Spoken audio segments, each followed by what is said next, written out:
अस्सलामुअलैकुम स्टूडेंट्स, मेरा नाम डॉक्टर शानज़े और आज हम डिस्कस करने लगे हैं चैप्टर नंबर 12 इलेक्ट्रोस्टैटिक का एक टॉपिक इलेक्ट्रिक फील्ड या फील्ड थ्योरी।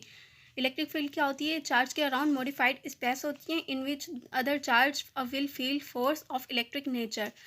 ये क्या होती है? एक हमारे पास टेस्ट चार्ज होती है और एक हमारे पास सोर्स चार्ज होती है। सोर्स चार्ज ऐसी होती है जो अपने अराउंड एक फील्ड बनाती है, जो मॉडिफाइड स्पेस होती है चार्ज के अराउंड, जो इसकी फील्ड होती है जहाँ पे इसकी फोर्स लग रही होती है। और ये एक टेस्ट चार्ज होती है। टेस्ट चार्ज हो या पॉइंट चार्ज सेम बात होती है। इसको हम यूज़ करते हैं उसकी फोर्स को फील करने के लिए कि इसकी फील्ड कहाँ तक आती है। पॉइंट चार्ज या टेस्ट चार्ज दोनों ये सेम होती हैं। इन पॉइंट चार्ज और टेस्ट चार्ज के लिए एक कंडीशन होती है कि पॉइंट चार्ज को इतना छोटा होना चाहिए कि ये अपनी फील्ड ना बना सके। बिकॉज अगर ये अपनी ही फील्ड बना लेगा तो ये दूसरे चार्ज की फोर्स को कम फील कर पाएगा। इसी वजह से इसको छोटा होना चाहिए ताकि ये अपनी ही फील्ड बना सकें। सेकेंड पे हमारे पास आती है इलेक्ट्रिक फील्ड स्ट्रेंथ और इलेक्ट्रिक फील्ड इंटेंसिटी। ये क्या होती है? ये इसको हम एक्सप्रेस करते हैं force expected per unit charge. Electric field strength हमारे पास क्या होती है? Force per unit charge.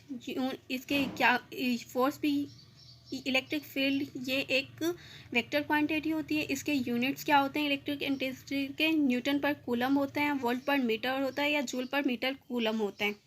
Electric field intensity ये एक वेक्टर क्वांटिटी होती है और इसकी direction along the direction of the force के होती है। थर्ड पे हमारे पास आता है इलेक्ट्रिक फील्ड लाइंस और लाइंस ऑफ फोर्स। ये क्या होती हैं? पॉजिटिव चार्ज में से लाइंस ऑफ फोर्सेस होती हैं, वो रेडियली आउटवर्ड होती हैं ड्यू टू, अगर यहाँ पर हम कोई टेस्ट चार्ज रख लेते हैं, टेस्ट चार्ज पॉजिटिव भी हो सकती है और नेगेटिव भी हो सकती है। यहाँ पर टेस्ट चार्ज पॉजिटिव है तो ये फिर रिपेल करेगी। अगर ये इसके क्लोज आने की कोशिश करेगी तो ये रिपेल करेगी, जिसकी वजह से पॉजिटिव चार्ज से रेडियली आउटवर्ड आती हैं लाइंस ऑफ फोर्स। और जो नेगेटिव चार्ज होता है उसमें से ये इनवर्ड आती है, बिकॉज नेगेटिव अट्रैक्ट करता है पॉजिटिव को ड्यू टू अट्रैक्शन। फील्ड की डायरेक्शन में पोटेंशियल एनर्जी हमेशा डिक्रीज होती है। यहाँ पर हमने नेगेटिव चार्ज लिया हुआ है। नेगेटिव चार्ज की जो फील्ड होती है, लाइन ऑफ फोर्स होती है, वो रेडियली इनवर्ड होती है।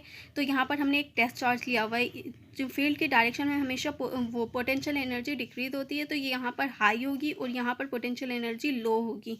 यहाँ पर हमने एक टेस्ट चार्ज ले लेते हैं। टेस्ट चार्ज क्या बोलती है? पॉजिटिव होती है, तो ये नेगेटिव की तरफ अट्रैक्ट होगी, ये फील्ड की डायरेक्शन में जाने की कोशिश करती है। पर हम ये अपनी मर्ज़ी से जाने की कोशिश करते हैं, बट हम यहाँ पर इसके ऊपर अपनी मर्ज़ी लगाते हैं तो हम इसको अपोजिट लेके जाने की कोशिश करते हैं, तो हम यहाँ पर हमारी फोर्स लगती है। इसी तरह पॉजिटिव चार्ज होगी, पॉजिटिव चार्ज से पॉजिटिव चार्ज ये रिपेल होती है, तो इसी वजह से ये फील्ड की डायरेक्शन में जाने की कोशिश करती है। पर हम इसे फोर्स लगाकर यहाँ पर इसको फील्ड से अपोजिट डायरेक्शन में ले जाने की कोशिश करते हैं, जिसकी वजह से पोटेंशियल एनर्जी हमेशा डिक्रीज होती है।